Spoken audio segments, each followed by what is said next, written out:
beating up the seller, taking all the money. That might work down south. I don't think it does all the time, but let's say it does. Here in Canada, not really.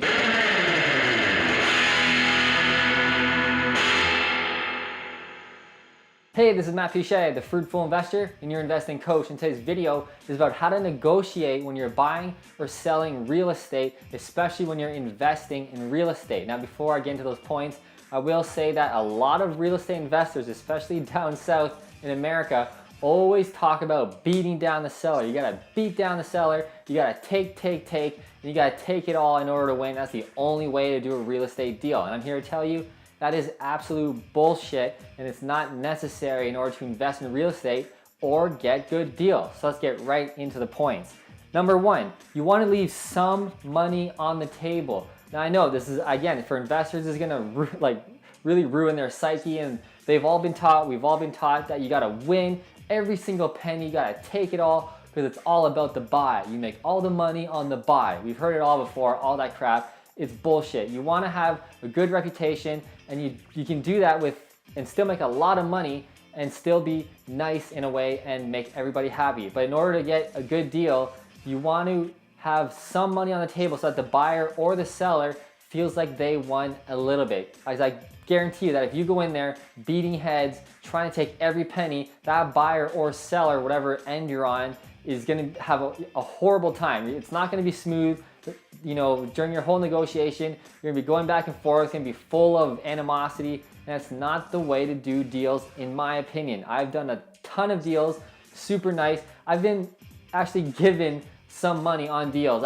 Sellers have given me way more than I even wanted because they blatantly told me, you know, you are a super nice guy, you're listening to my needs, you've taken care of me, and they give me actually more money off the price than I wanted. I'm telling you, you can be a nice guy or a nice person and still make a ton of money. But when you leave some money on the table, both sides are happy. Both sides feel like they got something, which leads me to point number two.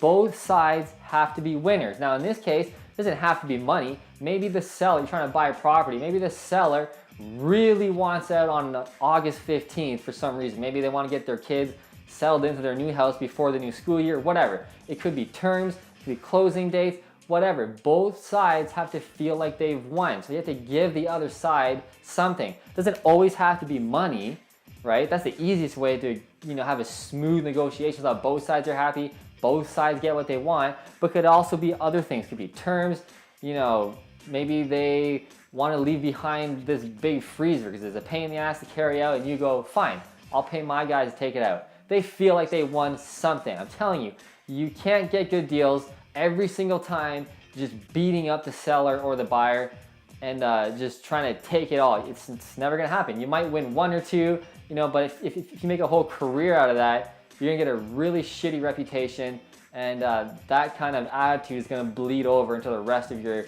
business. I can guarantee if you're that kind of person, you're probably lacking in other areas, and it's gonna catch up to bite you in the ass in the future. So I'll give you an example.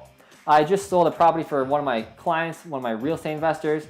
Now we listed it for $314,900. Now, as you know, Kitchener-Waterloo, the prices have been crazy in January, February, March, and a little bit in April. Once April hit, the market really slowed down here in Kitchener-Waterloo. Now we're in July. It's like almost a dead zone. It's sweet for us investors. But I did this deal with him about 2 months ago, a month and a half, 2 months ago. So we listed it. This was what they were going for, his semi-detached, you know, in April, March. So we thought, let's try it. Let's list it at the higher price. You know, this would have been a sweet deal.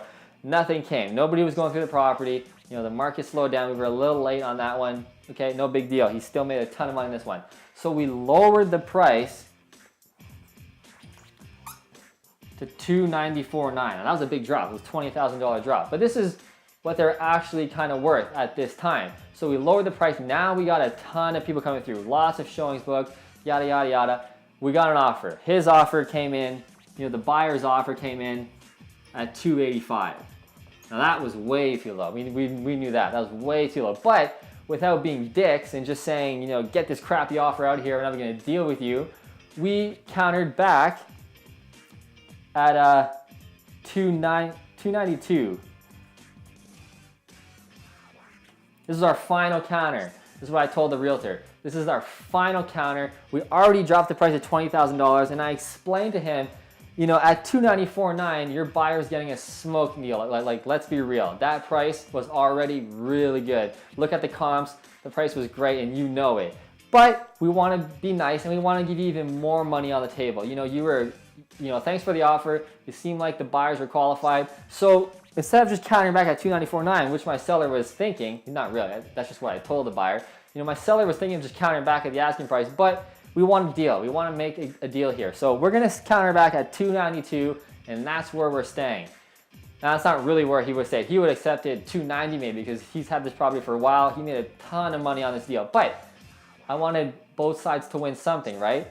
I wanted my seller to win. I wanted the buyer to win. So I said $292,000. That's it, man. And that's a great deal, and you know it. What happened? The buyer took it right away because they knew it was a smoking deal. They understood. Both sides feel like they won. My seller won.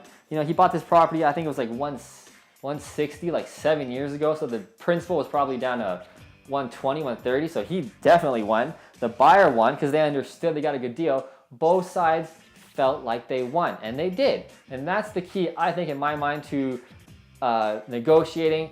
You know, forget these American books and all these things about beating up the seller, taking all the money. That might work down south. I don't think it does all the time, but let's say it does. Here in Canada, not really, especially in KW, in Toronto and Ontario, not even more, not even close. On all the deals. Maybe some of them you might win, but if you make a habit of going in there and just beating everybody up, taking it all, being the tough guy in your suit, you're gonna get a bad reputation. And the key to real estate is to have a good reputation, to build your business, to attract people, and to be a good person. Really, I'm telling you, I can't believe how when I'm super nice to sellers, you know, off-market properties, they give me the deal that I want. All the other people I follow on Facebook and social media, they're all beating down the seller, taking the money, 40 cents on the dollar, or I don't want it. I just go in there super nice, I get along with them, and I'm surprised, which sounds hilarious. It's crazy to think that if you're nice to people, you get what you want. Go figure, right? But when I'm super nice to people and I'm just real, I'm like, listen, man, I can't pay this much because of this reason. This is all I can pay. You know, I hope you can take it. You know, I get the deal like most of the time. You don't have to be an asshole to get wealthy in real estate, okay? So that's the video. If you liked the video, if you learned anything, please click like right below. And to find out more about my real estate investing apprenticeship program, you can click on that right about here. And to watch more videos, you can click on those right about here. See you in the next video.